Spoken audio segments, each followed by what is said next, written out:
just a little video of the little snowstorm we had come through here at the KOA in Sioux Falls.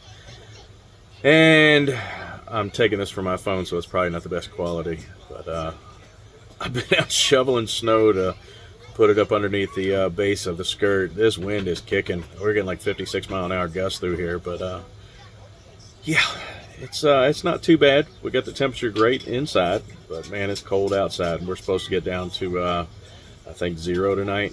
So y'all enjoy the video and the still photos.